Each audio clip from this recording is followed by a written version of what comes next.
The seasons changed on Vela 7. The blue grain was harvested and sold to traders, who remarked on its exceptional quality. The fields were prepared for the next planting. Life continued in its eternal cycle, and Taiho remained.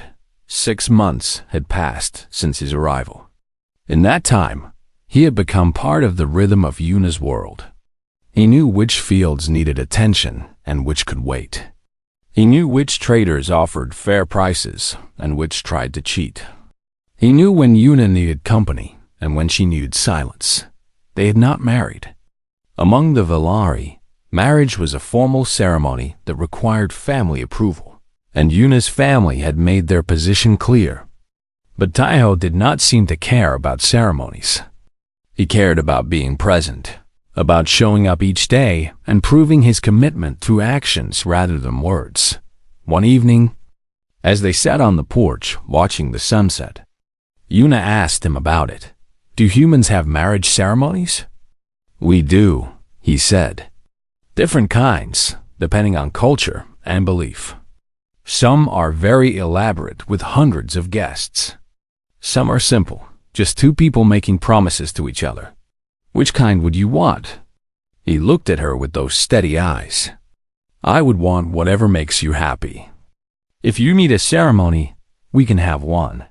If you prefer to simply live together as we are, that is fine too. The form does not matter to me. The substance is what counts." Yuna thought about his words. For so long, she had believed that she would never have any kind of partnership at all. Now she had something better than the formal marriages her people valued. She had a true partner, someone who saw her completely and chose to stay anyway. "Among my people," she said slowly, "there is an old tradition. Before the formal ceremonies became common, couples would simply exchange wing feathers. It was considered a symbol of giving part of yourself to another. But it is not done anymore. It is seen as primitive." Taiho was quiet for a moment. Then he reached up and touched the place where his mechanical arm met his flesh arm. "Humans have a similar tradition, although it involves rings rather than feathers. But I like the idea of giving part of yourself." He paused, looking at his metal hand. "I cannot give you a feather, but I can give you something else." He reached into his pocket and pulled out a small object. It was a piece of metal, shaped and polished into a smooth oval. Yuna looked at it closely and realized it was the same silver color as his arm. "When my arm was made," he explained, "there was extra material left over. I kept it, although I did not know why at the time. Now I think I understand. I want you to have it. A piece of me, the part that survived and was rebuilt." Yuna held the small piece of metal in her palm. It was warm from being in his pocket, close to his body. She felt tears threatening again, but these were different tears, born of joy rather than sorrow. "Wait here," she said. She went inside and returned with a small container. Inside was a single feather, blue and iridescent. One of the few undamaged feathers she had managed to save from her wings after the fire. "I kept this," she said, "as a reminder of who I used to be. But I do not need that reminder anymore. I know who I am now, and I want you to have it." They exchanged their gifts in the golden light of the setting sun. Taiho held the blue feather carefully, as if it were the most precious thing in the galaxy. Yuna held the piece of silver metal and felt the weight of everything it represented. "I do not know what to call this," Taiho said. "It is not a wedding, not exactly, but it feels like a promise." "It is a beginning," Yuna replied. "That is what we should call it. A beginning." He smiled, and she smiled back. And for a moment, the universe felt small and kind, reduced to just the two of them on a small porch on a quiet farming moon. The following weeks brought unexpected changes. Word of Taiho's confrontation with Yuna's family had spread through the community. Some Velari were scandalized, but others were curious. A human who had stood up to an old family with nothing but words and dignity. That was something worth discussing. Slowly, visitors began to appear at the farm.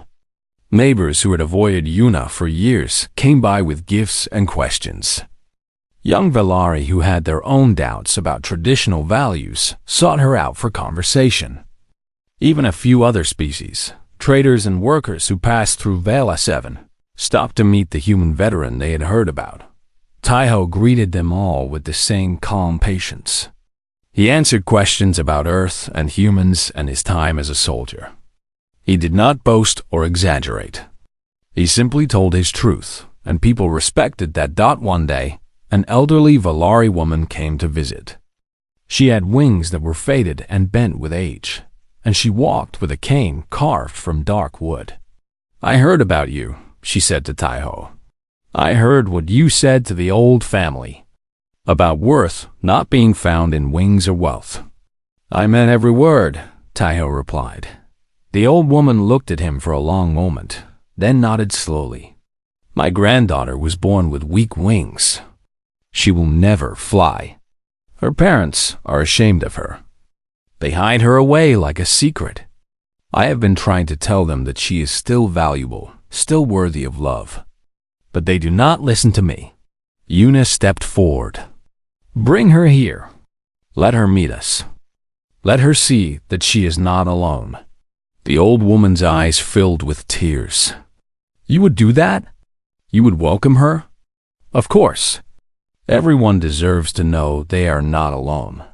After the old woman left, Taiho put his arm around Yuna's shoulders. "You have changed," he said gently. "When I first met you, you were hiding from the world. Now you are opening your doors to it." Yuna thought about his words. It was true. Somewhere in the past months, the wall she had built around herself had begun to crumble. She was still scarred. She still could not fly. But those things no longer defined her. She had found new wings, invisible ones, made of courage and love. "You changed me," she said. "You showed me that survival is not weakness, that scars are not shame, that there are people in the galaxy who see past the surface to what lies beneath." Taiho shook his head. "I did not change you, Yuna. I only helped you remember who you always were.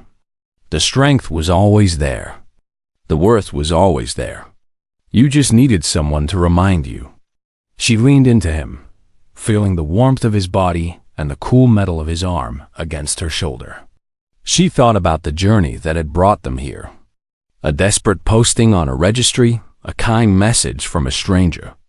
A long wait, a meeting, a confrontation. And finally this. Two damaged beings who had found wholeness in each other. "What happens now?" she asked. "Now we live," Taiho said simply. "We tend your fields. We welcome visitors. We help those who need help. We build a life together, day by day, moment by moment. That is all anyone can do." The sun had set completely now, and the stars were coming out. Millions of tiny lights scattered across the dark sky. Yuna looked up at them and felt a connection she had never felt before. Somewhere out there, on countless worlds, there were other beings who felt broken and alone. There were other Yunas waiting for their Taihos, other veterans searching for peace, other damaged souls hoping for healing. Thought she could not help them all. But she could help some. She could open her doors and share her story, and show them that imperfection did not mean worthlessness. That survival was its own kind of strength. That love could find its way across galaxies if only you had the courage to reach out for it. "I used to believe no one would ever want me," she said quietly. "I used to think my life would be empty forever. And now?" Taiho asked. She turned to look at him, this human who had traveled so far to find her, who had stayed despite everything, who had helped her become someone new. "Now I understand," she said. "I was never broken. I was simply waiting. Waiting for someone who could see me clearly. Waiting for someone who would stay." Taiho smiled and pulled her closer. "Then we were both waiting. And now we are both found." They sat together under the stars. A Valari woman with scarred wings and a human veteran with a metal arm.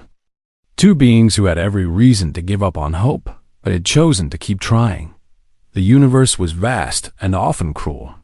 It broke things and rarely bothered to put them back together.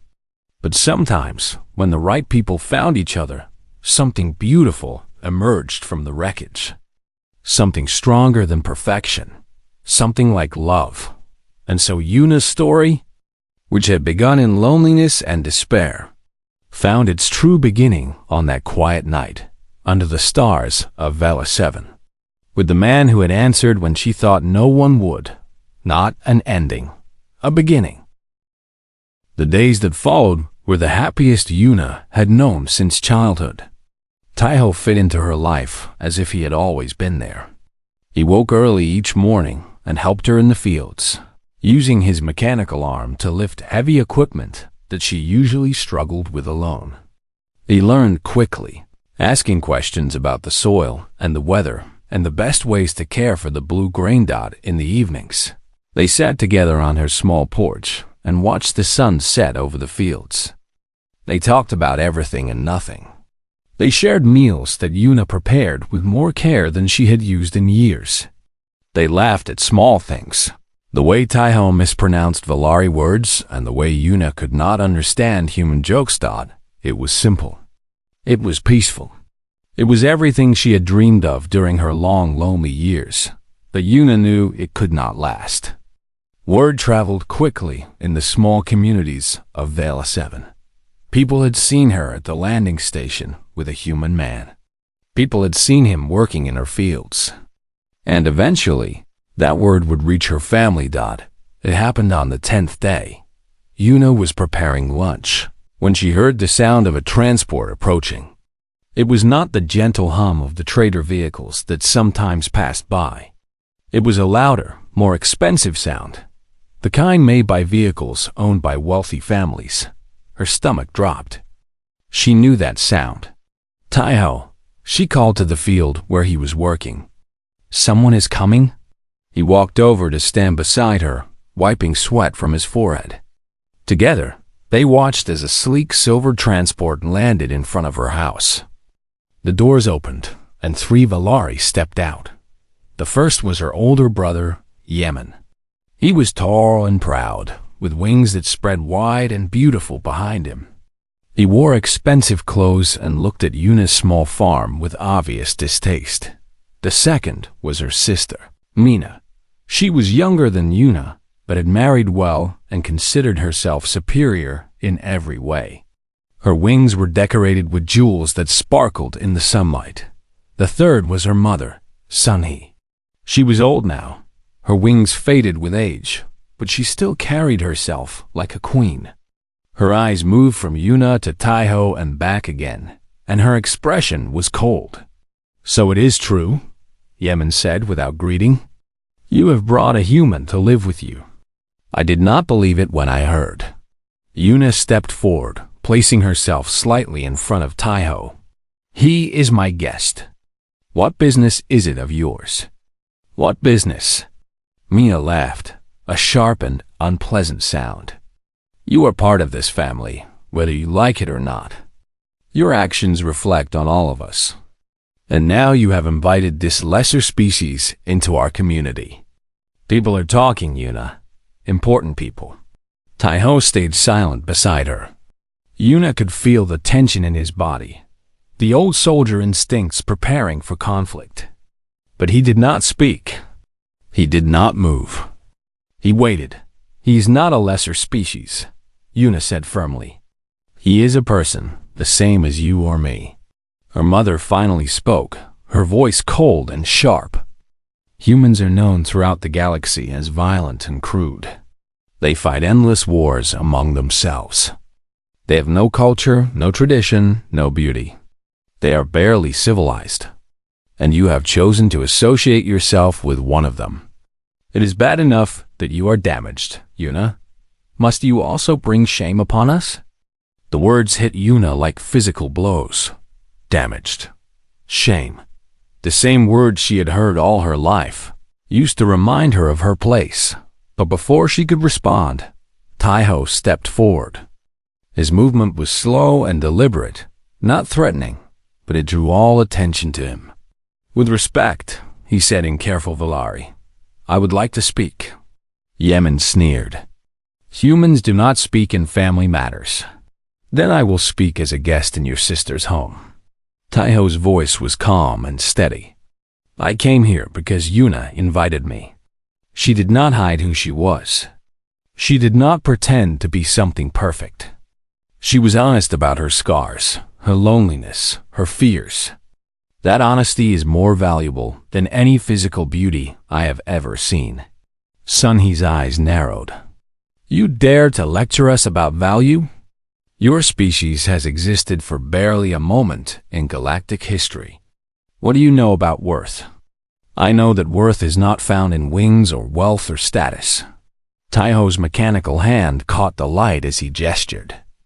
"I have fought in wars that lasted longer than some civilizations. I have watched friends die for ideals they believed in. I have lost parts of my body and pieces of my soul. And through all of that, I learned one truth. The only thing that matters is how we treat each other. Everything else is decoration." Silence fell over the group. Yemen looked uncomfortable. Mina's sneer had faded into uncertainty. Even Sunhee seemed momentarily unsure. Taiho continued, his voice never rising above a respectful tone. "Your daughter did nothing wrong by reaching out for connection.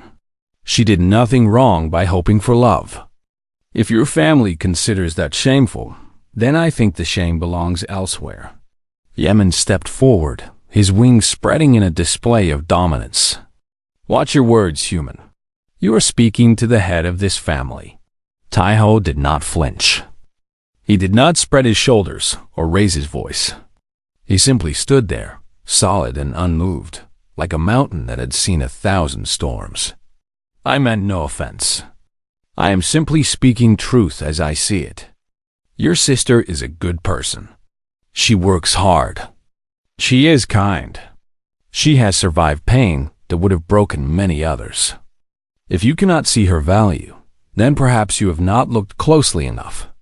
Yuna felt tears forming in her eyes again. No one had ever defended her like this. No one had ever stood beside her against her own family and spoken of her worth. She reached out and took Taiho's hand, his flesh hand warm and rough against her fingers. "I love him," she said quietly. "I know you do not understand. I know you think I am foolish. But I love him, and I want him to stay." Her mother stared at her for a long moment. Something shifted in those old eyes, something that might have been recognition or memory. Then Sunhee turned and walked back to the transport. "This conversation is over," she said. "Make your choices, Yuna, but do not expect us to accept them." Yemen and Mina followed her, casting final disapproving looks over their shoulders. The transport rose into the sky and disappeared over the horizon, leaving Yuna and Taiho standing alone in front of the small house. Yuna's legs felt weak. She sat down on the porch steps, her wings drooping behind her. Taiho sat beside her, still holding her hand. "I am sorry," she whispered. "They should not have spoken to you that way." "I have heard worse," he said gently. "Much worse. Words cannot hurt me anymore. But they are my family. They are supposed to love me." Taiho was quiet for a moment. Then he squeezed her hand. "Sometimes the family we are born into is not the family we deserve. Sometimes we have to build a new one with people who choose to love us as we are." Yuna looked at him, at this human man who had traveled across the galaxy to find her, who had stood against her family without raising his voice or his fist, who had defended her honor with nothing but truth and patience. "You said you love me," he added, a small smile playing on his lips. "Did you mean it?" She had said it without thinking, in the heat of the moment. But now, sitting beside him in the quiet afternoon, she realized that it was true. It had been true for longer than she had admitted to herself. "Yes," she said. "I meant it." He lifted her hand to his lips and kissed it gently, a human gesture she had read about but never experienced. "Then that is all that matters," he said. "Everything else we will face together." The sun continued its path across the purple sky, and the blue grain swayed in the eternal wind. Somewhere far away, her family was probably still discussing her shame and her foolishness. But here, on her small porch, with Taiho's hand warm in hers, Yuna felt something she had not felt in 20 years. She felt proud. The transport ship landed at the small station on Vela 7, just as the morning sun was rising. Yuna had arrived early, unable to sleep the night before. She stood at the edge of the landing area, her heart beating so fast she thought it might burst from her chest. She had dressed carefully, choosing a simple blue dress that matched the color of her grain fields.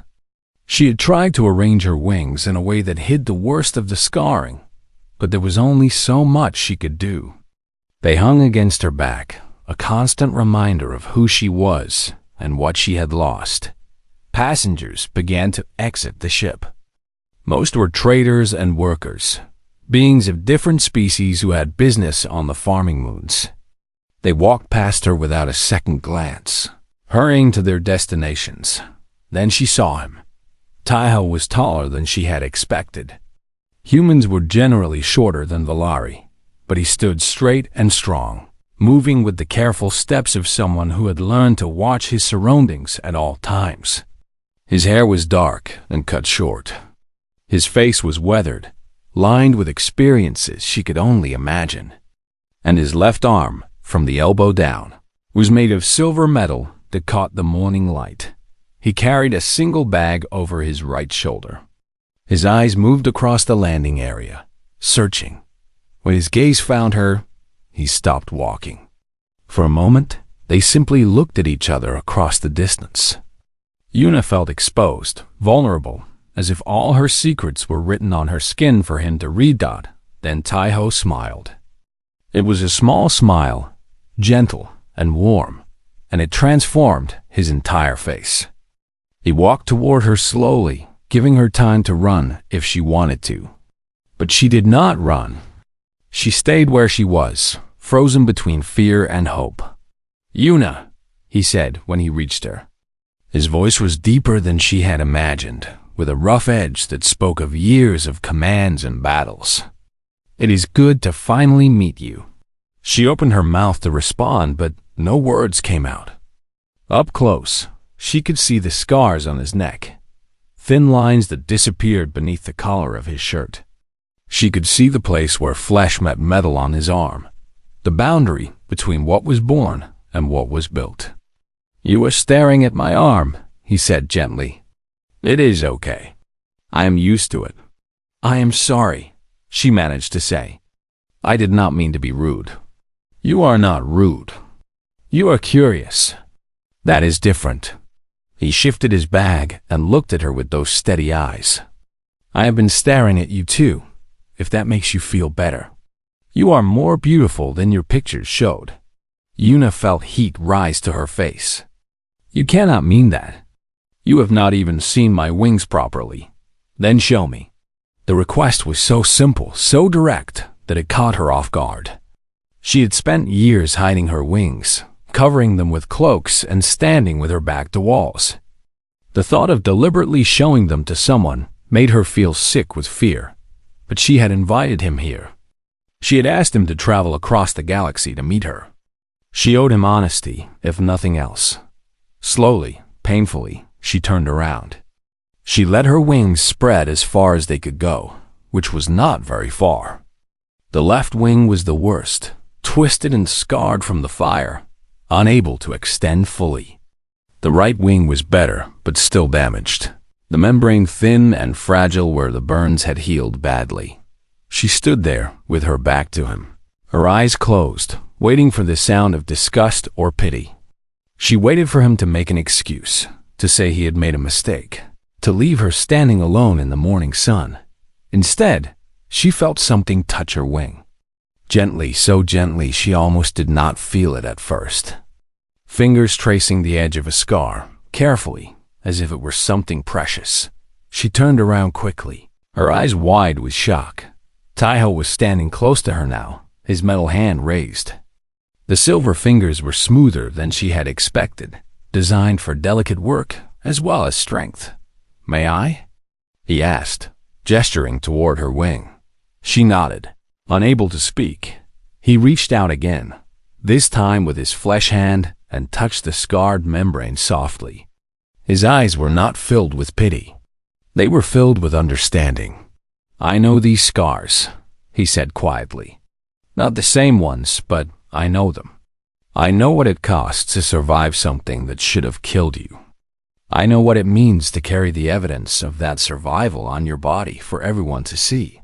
Tears were falling down Yuna's face now. She could not stop them. No one had ever touched her wings since the fire.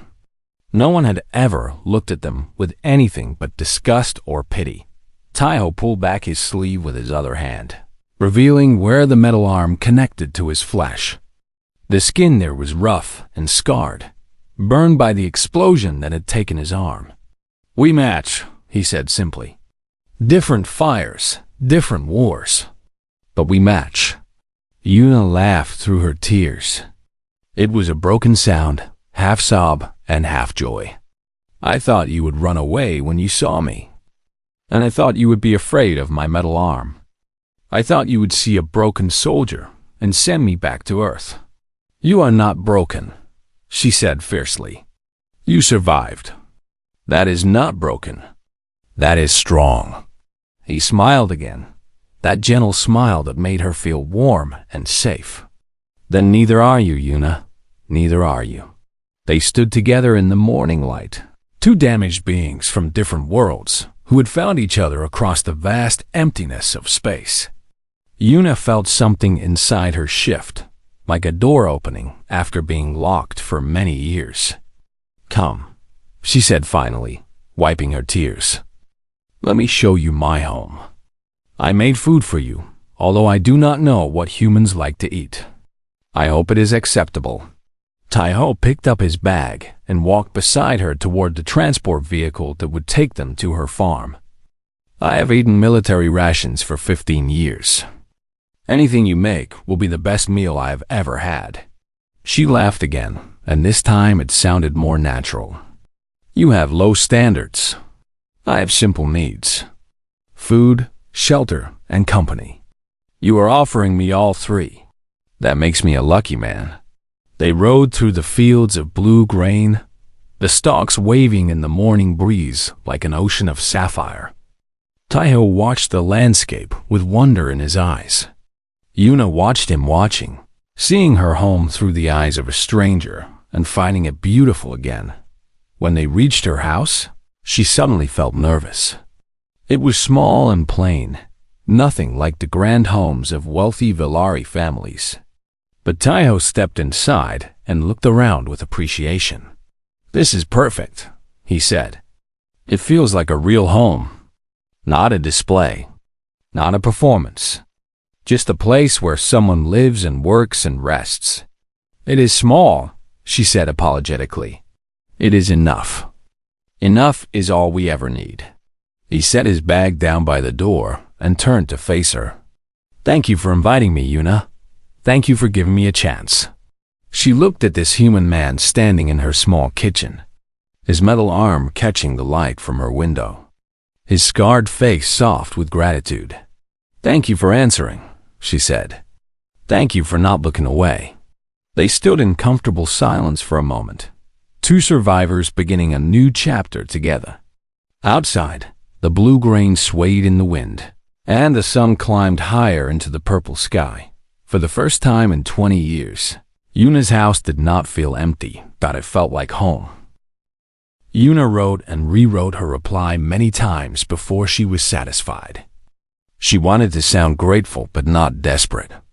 She wanted to seem interested but not too eager. It was strange how much she cared about the opinion of someone she had never met. Finally, she sent a simple message back. "Hello, Taiho. Thank you for your kind words. I did not expect anyone to respond, especially not a human. I know very little about your species. I would like to learn more about you, if you are willing to share. What brings you to look at the partner registry? What do you mean when you say you know what it is like to feel broken? She pressed send and immediately felt nervous. Had she asked too much too soon? Would he think she was strange for questioning him so directly? But the next morning, a reply was waiting for her. Hello, Yuna. I am happy to answer your questions. I was a soldier for most of my adult life. Humans have many wars, as you may know. I fought in several of them before I retired 5 years ago. During my last mission, I was badly injured. I lost my left arm from the elbow down. The doctors gave me a mechanical replacement, but it is not the same. Many people stare at me when I walk through crowded places. Some children are afraid of me. I understand what it means to carry visible damage on your body. Yuna read the message slowly, taking in each word. A soldier. A veteran of wars. A man who had lost part of himself in battle. She tried to imagine what that must be like, to fight and bleed and survive with pieces missing. She wrote back immediately. I'm sorry for what happened to you. I cannot imagine fighting in a war. The Velari have not had major conflicts for hundreds of years. We settle our disagreements with words and politics, not weapons. But I think I understand the feeling of being stared at, of being judged for something you cannot change. My wings are always visible, even when I try to hide them. People look and then look away, as if my scars might spread to them. Their conversation continued over the following days. Taiho told her about Earth, a planet with blue oceans and green forests, where billions of humans live together in cities and villages. He told her about the house he had grown up in, surrounded by mountains and rivers. He told her about his family, most of whom had passed away during the long years of war. I have no one waiting for me on Earth, he wrote. My parents are gone. My brother died in the same battle where I lost my arm. I have some friends, but they have their own lives and families. I realized that I was spending most of my time alone, thinking about the past. That is not a good way to live. So I started looking at the registry, hoping to find someone who might understand. Yuna felt her heart ache for him. He was so far away, on a planet she had never seen, yet his loneliness sounded exactly like her own. Why did you choose to respond to my posting? She asked. There must be thousands of others. Why mine? His answer came the next day, and it made her cry. Because you were honest. Most postings talk about achievements and beauty and wealth. They try to sell themselves like products in a store. But your posting was different. You talked about your pain. You admitted your fears. You asked only for someone who would not pity you. When I read those words, I felt like I was reading my own thoughts. I knew I had to write to you. Yuna sat with his message for a long time. No one had ever said such things to her before. No one had ever seen her pain as something valuable, as something that connected rather than divided. She began to look forward to his messages each day. They talked about everything. Food, music, memories, dreams. Taiho told her about human customs, about holidays where families gathered to eat and laugh together. Yuna told him about Velari traditions, about the flight dances performed during harvest festivals. Dances she could only watch from the ground. I wish I could see you fly, Taiho wrote one day. I cannot fly, Yuna reminded him. My wings do not work. I know. But I still wish I could see you try. I think you would be beautiful in the sky. No one had ever called her beautiful. The word felt strange and warm, like sunlight on cold skin. Weeks turned into months. Their messages grew longer and more personal. Taiho sent her pictures of Earth, of mountains covered in snow, and beaches stretched along endless coastlines. Yuna sent him pictures of her farm, of the blue grain waving in the wind and the small house where she had lived alone for so many years. I want to meet you. Taiho finally wrote. I know it is a long journey. I know we have never seen each other in person, but I feel like I know you better than I have ever known anyone. I want to see your face. I want to hear your voice. I want to sit with you and watch the sun set over your fields. Yuna's hands trembled as she read his words. Meet him, actually meet him. The thought was terrifying and exciting all at once. What if you are disappointed? She wrote back. What if I am not what you imagined? What if my scars are too much to look at? His response came quickly, as if he had been waiting by his screen. Yuna, I have seen death. I have watched friends die in my arms. I have felt my own body break apart. Nothing about your appearance could disappoint me. I am not looking for a perfect person. I am looking for a real person. Someone who has known pain and survived it. Someone who has the courage to keep hoping even when hope seems foolish. That is you? That has always been you. Yuna read his words again and again. She wanted to believe them. She wanted to trust that this human man from a distant planet truly meant what he said. But fear was a powerful thing. It whispered in her ear, telling her that he would change his mind once he saw her wings. That he would be polite at first, then make excuses to leave. That she would be alone again, but this time with a broken heart as well as broken wings. She closed her eyes and took a deep breath. She thought about all the years she had spent hiding, refusing to take chances, building walls around herself to keep out the pain. Those walls had also kept out joy, connection, love. Was she willing to keep living that way forever? The answer came to her clearly, like the first light of morning after a long, dark night. Come, she wrote to Taiho. Come to Vila 7. Come and meet me. I am scared, but I am ready. I want to see you too. She sent the message before she could change her mind. Then she went outside and stood in her garden, looking up at the stars. Somewhere out there, on a planet called Earth, a human man was reading her words and smiling. The journey would take 3 weeks. 3 weeks of waiting, of preparing, of hoping and fearing in equal measure. Yuna did not know what would happen when Taiho arrived. She did not know if their connection would survive the reality of meeting face to face. But for the first time in 20 years, she felt something she had almost forgotten. She felt alive. Yuna sat alone in her small house on the farming moon called Vila 7. The sun was setting outside her window, painting the sky in shades of purple and gold. She watched the colors change slowly, her hands resting in her lap. Behind her, her wings hung low against her back. They were not like other Valari wings. They were scarred and bent, unable to spread fully or carry her into the sky. She had not flown in 20 years. Not since the fire. The Valari people valued beauty above all things. Their wings were their pride. They displayed them at festivals, at meetings, at every important moment of their lives. A Valari with beautiful wings could marry well, find good work, and earn respect. A Valari with damaged wings was something else entirely. They were pitied. They were avoided. They were alone. Yuna was 32 years old. In Valari years, she was entering her middle age. Most females her age had partners, children, and homes filled with laughter. Yuna had only her small farm, her quiet house, and the endless fields of blue grain that stretched to the horizon. She turned away from the window and looked at the glowing screen on her table. The Galactic Union Partner Registry was open, waiting for her to finish her posting. She had started writing it 3 times already. Each time, she had deleted everything and walked away. What was the point? Who would want her?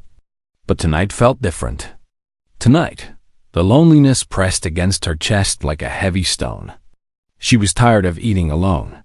She was tired of sleeping alone. She was tired of pretending that she did not want what everyone else had. She sat down at the table and began to type. My name is Yuna. I am a Valari female living on Vila 7, a farming moon in the outer systems. I grow blue grain and sell it to traders who pass through twice a year. My life is quiet and simple. I have a small house with a garden. I have enough food and water. I have everything I need to survive." She paused, her fingers hovering over the screen. The next part was harder to write. "I must be honest with you. I am not beautiful by Valari standards. When I was 12 years old, there was a fire in my family home.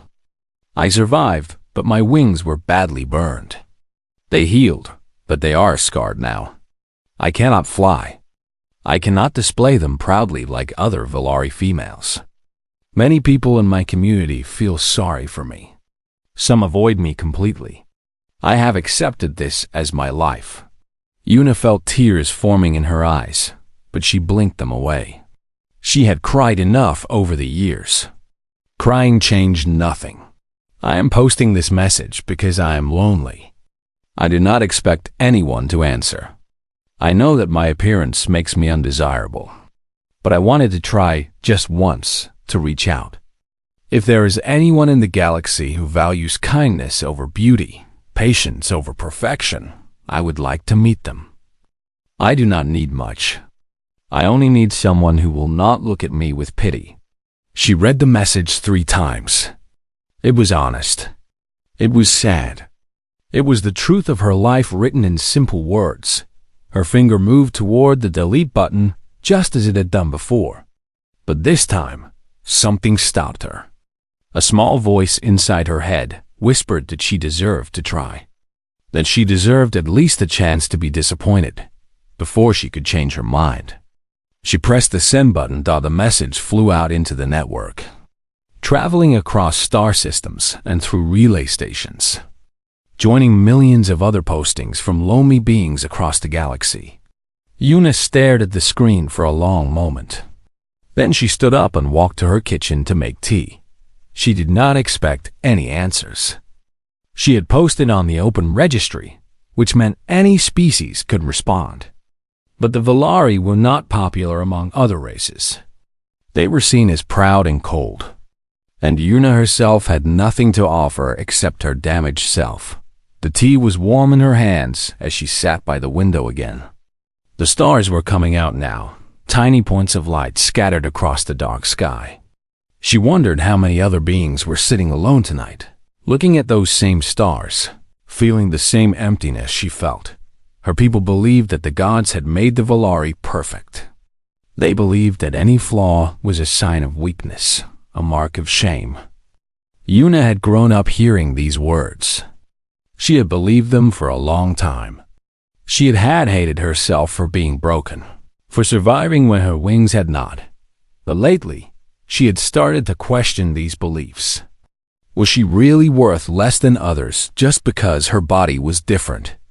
Did her scars erase everything else about her? Her kindness, her hard work, her gentle heart? She did not have answers to these questions. She only had hope, small and fragile, like a seed planted in dry soil. The days passed slowly on Vela 7. Yuna worked in her fields during the day, harvesting the blue grain that would feed people on distant planets. She fed the small animals that lived near her house. She cooked her meals and ate them alone. She checked her messages every evening, expecting nothing. A week went by. Then, 2 weeks. The registry showed that her posting had been viewed many times, but no one had responded. She told herself that this was expected. She told herself that she was foolish to hope.